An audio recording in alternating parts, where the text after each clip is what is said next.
सावधान, तेज चल, थम, सल्यूट। हवलदार मेजर की कड़क आवाज पूरे कमरे में गूंज गई। सिपाही खच्चर ड्राइवर बंता सिंह मशीन की तरह आदेशों का पालन करता हुआ मेजर रिचर्ड के सामने आकर खड़ा हो गया। कमरे में पंखा घूम रहा था, लेकिन बंता सिंह की हथेलियां फिर भी पसीने से भीगी थीं। दिल की धड़कनें उसे साफ सुनाई दे रही थीं। उसे अच्छी तरह याद था कि वो क्लर्की छोड़कर अपनी मर्जी से खच्चर ड्राइवर बना था। क्लर्क की आसान और सम्मानजनक नौकरी थी, लेकिन उसने वो रास्ता छोड़ दिया था। 6 भाइयों और 1 बहन वाले भूमिहीन परिवार में जन्मा बंता सिंह पढ़ाई में तेज था। मैट्रिक अच्छे अंकों से पास की थी। पिता, जो इसी यूनिट से रिटायर्ड सिपाही थे, चाहते थे कि बेटा बड़ा बाबू यानी कि हेड क्लर्क बने, पर बंता सिंह अफसर बनना चाहता था। उसे पता था कि खच्चर ड्राइवर स्ट्रीम में तरक्की तेज होती है और अफसर बनने का सपना जल्दी साकार हो सकता है। गोरे की नज़र उसकी बाह पर लगी ई निशानी पर पड़ी। क्या तुमसे इंग्लिश में बात कर सकता हूं? उन्होंने पूछा। यस साहब, बंता सिंह ने आत्मविश्वास से जवाब दिया। बस इतना ही काफी था। हेड क्लर्क के चेहरे पर नाराजगी तैर गई। उसे शुरू से बंता सिंह का क्लर्की छोड़ना पसंद नहीं था। बैटरी हवलदार बूटा सिंह, जो उसी गांव का था, अंदर ही अंदर जलता था। उसी ने जानबूझकर सबसे जिद्दी और बदनाम म्यूल M46 बंता सिंह को सौंपा था, ताकि उसकी नौकरी खराब हो जाए।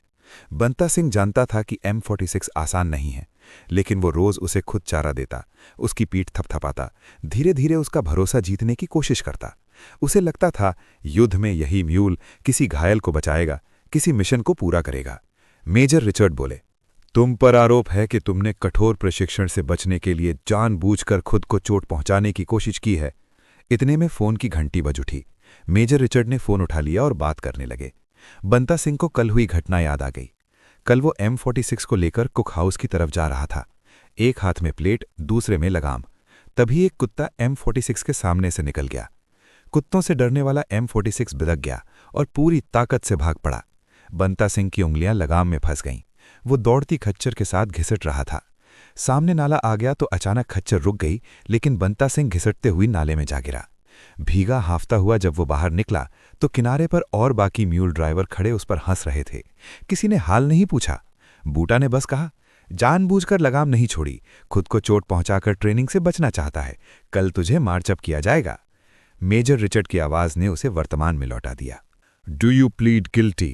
क्या आप अपना कसूर मानते हो? साथियों ने डराया था कि मेजर रिचर्ड किसी की बात नहीं सुनता और अगर कोई अपना जुर्म न कबूले तो और कड़ी सजा देता है, इसलिए गिल्टी कह देना, क्योंकि सजा तो तय है। लेकिन पड़ोसी बैटरी के हवलदार मेजर ने कहा था, सच बोलना। बंता सिंह बोला, not guilty sir. Head clerk और बूटा के चेहरों पर हल्की मुस्कान आ गई। उन्हें यकीन था अब 28 दिन की कठोर कैद पक्की है। एक्सप्लेन, मेजर रिचर्ड ने कहा। बंता सिंह ने घटना विस्तार से बताई, फिर ठहर कर बोला, साहब, मैं म्यूल ड्राइवर हूं। मेरी जिम्मेदारी उस म्यूल की है जो मुझे सौंपा गया है। अगर M46 खो जाता तो रेजिमेंट को भारी नुकसान होता। युद्ध में यही म्यूल मिशन की जान हो सकता है, इसलिए मैंने लगाम नहीं छोड़ी। कमरे में सन्नाटा छा गया। पंखे की आवाज और तेज लगने लगी। फिर मेजर रिचर्ड ने अपने रनर से कहा, राम सिंह, बनिया से 2 फीती लाओ, ऐसे अच्छे सिपाही को प्रमोशन मिलना चाहिए। 10 मिनट बाद हेड क्लर्क और बूटा की आंखों के सामने बंता सिंह की दाईं बाह पर 2 नई फीतियां चमक रही थीं। बाहर निकलते ही बंता सिंह सीधा अस्तबल गया। M46 ने उसे देखते ही गर्दन हिलाई। बंता सिंह ने उसकी पीठ थपथपाई। दोनों चुप थे, लेकिन सब कुछ कह चुके थे। बंता आगे चलकर भारतीय सेना में अफसर बना और उसने कभी नहीं भूला कि नेतृत्व की पहली सीख उसे एक खच्चर ने दी थी। इसी तरह की कहानियां सुनने के लिए चैनल को सब्सक्राइब करें और वीडियो को लाइक करें। जय हिंद।